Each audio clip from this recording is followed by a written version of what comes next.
ફાર્મમાં ઘણા પક્ષીઓ ઘાયલ થતા હોય છે, તેના લીધે એ ઘણા પક્ષીઓ મરી જતા હોય છે. અમને 1962માં ફોન કરતાં અમે અહીંયા સારવાર આપી રહ્યા છીએ.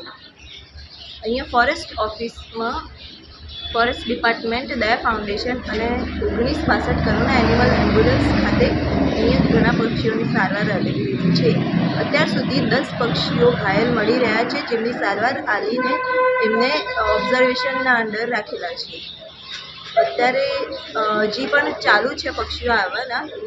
તો અમારી બધાને એ પ્રાર્થના છે કે જે પણ પક્ષી મળે એમને ફોન કરીને મદદ માટે મોકલજો.